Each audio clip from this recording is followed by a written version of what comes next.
এই ভারতবর্ষ লুটপাট করে নিয়ে গেছে, এই ভারতবর্ষের উপর চড়াও হয়ে তারা ভোগ করেছে এই সম্পদ। যার শুরু আছে তার শেষও আছে।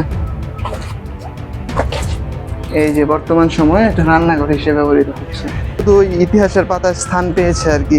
এগুলো এখন মানুষ ঘুরে ঘুরে আসে, ঘুরতে ঘুরতে দেখে, আর আকৃতি থাকে আর কি। সম্ভবত আমার কাছে মনে হয় এইদিকে কিছু যে শো সেল মানে বুকস, ঢাকা বিভাগের অন্তর্গত নারায়ণগঞ্জ জেলার সোনারগাঁও উপজেলার পানামনগর থেকে প্রায় 200 থেকে 300 মিটার দূরে অবস্থিত আপনার নীলকুঠি ভবন, যেটা আপনার ইস্ট ইন্ডিয়া কোম্পানি কর্তৃক প্রতিষ্ঠিত হয়েছিল 1600 সালের পরে। যা 1600 সালের ইস্ট ইন্ডিয়া কোম্পানিকে ব্রিটিশ রানী প্রথম এলিজাবেথ এই ভারতীয় উপমহাদেশে ব্যবসা করার সনদ দেয়।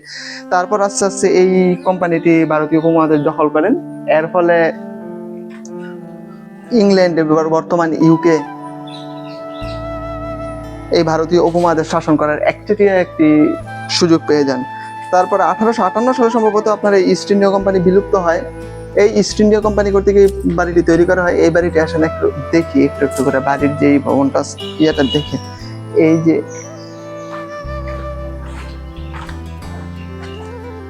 এই যে প্রায় 300-400 বছর আগের যে ইটগুলো, ইটের পুরুত্ব আকৃতিটা দেখেন আর কি। পুরো একটা ইট পাবেন, পুরো একটা ইট এখানে পাওয়া যায় না আপনার।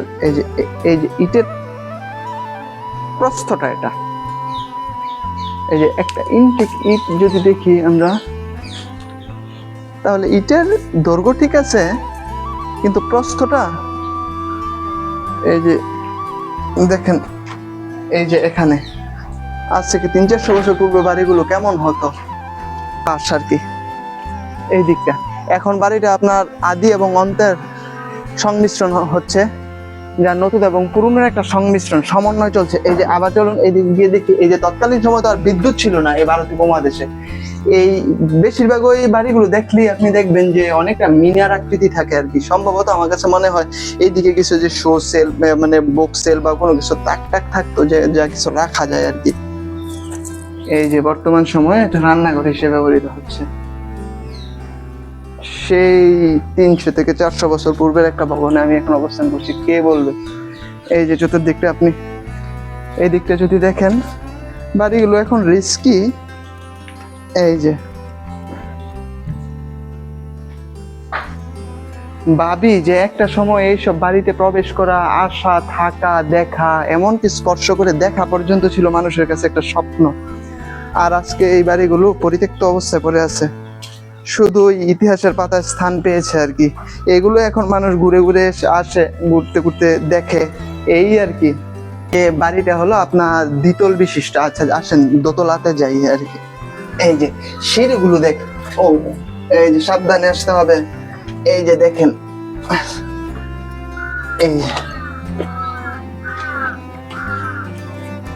এই যে দেখেন সেই আমলের আর কি, দারুণ।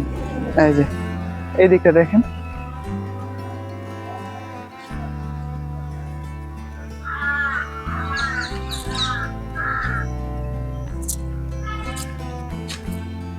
এই যে এটা হলো আপনার পুরনো স্থাপনা আর কি। এই পুরনো ওপরে আবার নতুন করে আপনার আস্তর দিয়ে এটা তৈরি করা হচ্ছে আর কি। এই জায়গায় আর একটা নতুন করে কয়েকটা ঘর তুলছে দেখা যাচ্ছে আর কি। এই যে দেখেন,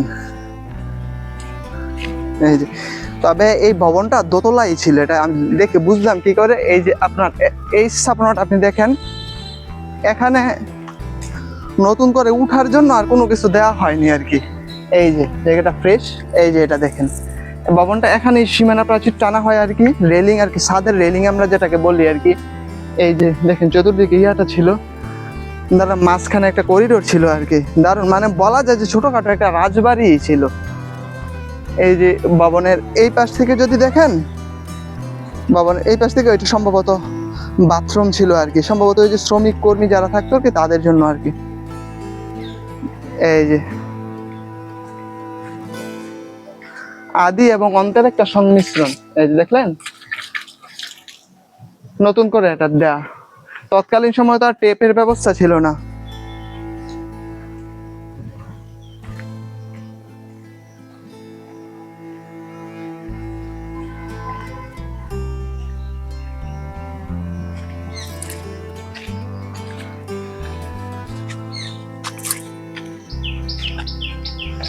এই যে দেখেন এইসব বাড়ির আশেপাশে কতটা জায়গা, কত একটা পুকুর, কত একটা দৃশ্য সহকারে নিয়ে মানুষগুলো থাকতো।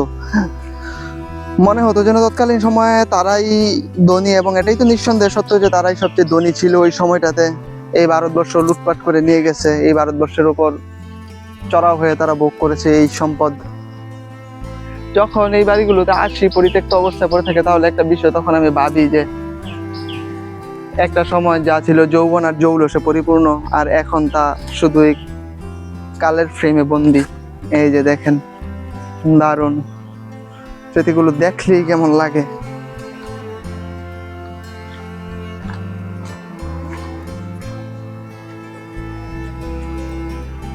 এই যে দোতলা ভ্রমণ শেষ, নিচতলাও দেখা হয়ে গেছে, আস্তে আস্তে নেমে যাই।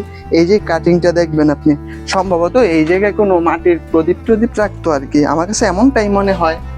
এখন শুধুই মাকড়সার জাল, যার শুরু আছে তার শেষও আছে।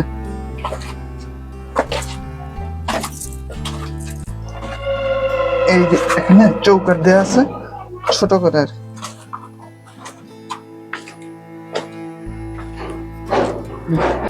আচ্ছা, ঘুরে ঘুরে দেখলাম।